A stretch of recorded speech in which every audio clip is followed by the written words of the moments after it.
राजधानी रांची में आज 5 जगहों पर रावण का दहन किया जाएगा और इसके लिए तैयारियां व्यापक रूप से की गई हैं। लेकिन इन सब के बीच बारिश भी रुक रुक कर हो रही है, तो ऐसे में जो लोग हैं वो किस तरह पहुंचेंगे रावण दहन स्थल पर, वो एक अलग मसला है। लेकिन ट्रैफिक रूट में भी कुछ चेंजेस किए गए हैं। जो नवरात्र के दौरान ट्रैफिक रूट थी वो तो बहाल रहेगी ही, लेकिन रावण दहन को लेकर कई रूटों को नो एंट्री जोन घोषित कर दिया गया है और लोगों को इससे परेशानी हो सकती है। तो जानते हैं करिश्मा से कौन कौन से वो रूट हैं जहां से लोग पहुंच सकते हैं रावण दहन देखने के लिए।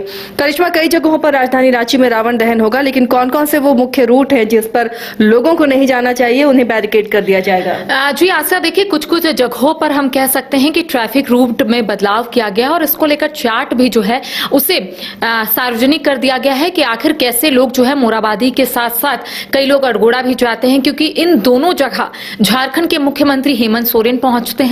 तो ऐसे में ट्रैफिक रूट में बड़ा बदलाव किया गया है और बताया जा रहा है कि अगर जो भी लोग ऐतिहासिक मोराबादी मैदान जाते हैं तो ऐसे में उन्हें 4 जगहों पर वाहन पार्किंग दिया गया है। एक तो बताया जा रहा है टीआरआई, दूसरा वीवीआईपी अंदर ही एक वाहन पार्किंग है, वहां पर आप अपना वाहन पार्क कर सकते हैं। इसके साथ ही स्टेडियम में आप अपना वाहन पार्क कर सकते हैं और नजदीकी जो भी आपको खाली जगह मिलेगा वहां पर आप अपने वाहन जो है उसे पार्क कर सकते हैं। क्योंकि मुख्यमंत्री हेमंत सोरेन पहुंचेंगे आसिया, तो ऐसे में उनके आगमन और उनके प्रस्थान में कोई परेशानी ना हो, जिस वजह से बताया जा रहा है कि आंशिक रूप से कई जगहों पर हम कह सकते हैं कि ट्रैफिक रूट में बदलाव किया गया है।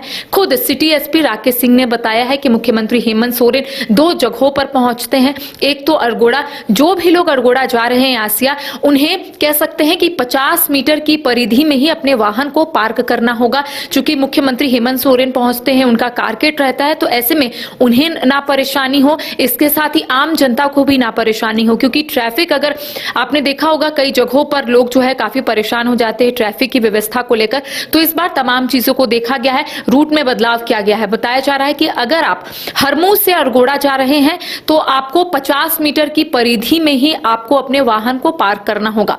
बिल्कुल वैसा ही मोराबादी में भी अगर आप जा रहे हैं तो 50 मीटर की परिधि में ही आपको अपने वाहन को पार्क करना होगा। और बताया जा रहा है कि आप टीआरआई भवन, यानी कि टीआरआई जहां है वहां पर आप अपने वाहन को पार्क कर सकते हैं। इसके साथ ही मोराबादी में जो भी जगह आपको खाली मिलेंगे वहां पर आप अपने वाहन को पार्क कर सकेंगे। इसके साथ ही जहां जहां पूजा पंडाल है वहां पर जो भी ट्रैफिक व्यवस्था पहले से ही बहाल की हुई थी आसिया, वही चलेगा। यानी कि अगर आप दुर्गा पूजा घूमने के लिए भी जा रहे हैं, क्योंकि कई जगहों पर आज जो कह सकते हैं भसान नहीं हुआ है आसिया, तो कई लोग जो है आज भी घूमने के लिए पहुंचेंगे, तो उनके लिए बिल्कुल वही नियम होगा जो पिछले कई दिनों से है। जो भी दुर्गा पूजा घूमने जा रहे हैं, जो भी पूजा पंडाल जा रहे हैं, बिल्कुल वैसे ही आप जैसे पहले अपने वाहन को कुछ मीटर दूरी पर अपने वाहन को पार्क करते थे, बिल्कुल वैसा ही है, वही बहाल है। दूसरी ओर आज बहुत संख्या में कहा जाता है आसिया कि अलग अलग जगहों से भी लोग जो है मोराबादी ऐतिहासिक मैदान पहुंचते हैं। खुद मुख्यमंत्री हेमंत सोरेन पहुंचते हैं और कई मुख्य अतिथि भी पहुंचते हैं। तो ऐसे में किसी को परेशानी ना हो, ना ही आम जनता को हो, ना ही जो गणमान्य वहां पर पहुंचेंगे उन्हें कोई परेशानी हो। तो ऐसे में ट्रैफिक रूट की व्यवस्था जो है वो की गई है। वाहन की वजह से, यानी कि जब बहुत सारे वाहन, क्योंकि लोग आएंगे तो वाहन की भी संख्या रहेगी, तो लोगों को परेशानी ना हो, जिस वजह से हर एक जगह पर एक कह सकते हैं पार्किंग की सुविधा दी गई है। और कह सकते हैं कि अगर आप 4 पहिया वाहन से घूम रहे हैं तो मेन रोड से आपकी एंट्री पूरे तरीके से बंद है। इसके साथ ही बताया जा रहा है शाम 4 बजे से सुबह 4 बजे तक छोटे वाहन, यानी कि निजी वाहन को भी आप मेन रोड से नहीं ले जा सकते हैं। तो इन तमाम चीजों को ध्यान में रखना होगा लोगों को, क्योंकि कई ऐसे लोग हैं जो मेन रोड से आना जाना करते हैं। आज से अगर किसी को रेलवे स्टेशन का पूजा पंडाल देखना है तो वो एक इजी अपना रास्ता ढूंढते हैं और मेन रोड से सीधा सुजाता चौक होते हुए रांची रेलवे स्टेशन पहुंचते। तो ऐसे में उन्हें अब ये समझने की जरूरत है कि मेन रोड में ना तो बड़े वाहन और ना ही निजी वाहन को अंदर आने की अनुमति है। सुबह 4 बजे तक ये लागू रहेगा। और आज चूंकि आज विजयदशमी है और रावण दहन का कार्यक्रम है, तो ऐसे में रूट की जो व्यवस्था है वो ट्रैफिक पुलिस की तरफ से की गई है। और इसके साथ ही लगातार उन्हें ये संदेश भी दिया जा रहा है कि अगर आप बड़े वाहन से दशहरा या फिर ऐतिहासिक मोराबादी मैदान पहुंचते हैं या फिर अरगोड़ा पहुंचते हैं तो आप अपने वाहन को सुरक्षित जगह पार करें ताकि आप आराम से घूम सके।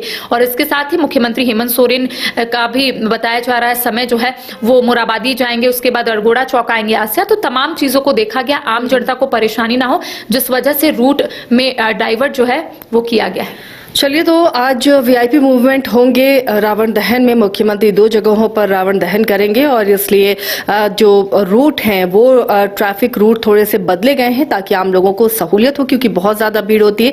ऐसे में मिसमैनेजमेंट ना हो, इसे भी प्रशासन ने ध्यान में रखा है। फिलहाल इतना ही। आप देखते रहिए न्यूज़ 22 को। घर रहने का मकान भर नहीं, ये खुशियों की तिजोरी है। दरवाजे पर दस्तक देता पड़ोस, खिड़कियों से उमड़ आता आसमां, तारों में उलझी ऐसी ना जाने कितनी दास्तां। कहती हैं चले डायमंड सिटी, एक सफर हम सफर के साथ अपने घर तक। Diamond city, life long bonding, 500 से ज्यादा खुशहाल डायमंड परिवार। जल्दी करें, सिर्फ 200 फ्लैट बाकी। आज ही बुक करें अपना आशियाना।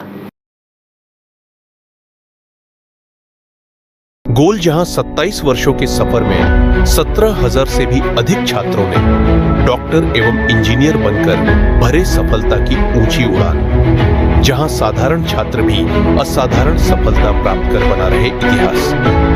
दूरदर्शी शिक्षाविद श्री विपिन सिंह के मार्गदर्शन में मेडिकल एवं इंजीनियरिंग के लाखों छात्रों के लिए आशा की किरण के रूप में गोल्ड रिजल्ट फैक्ट्री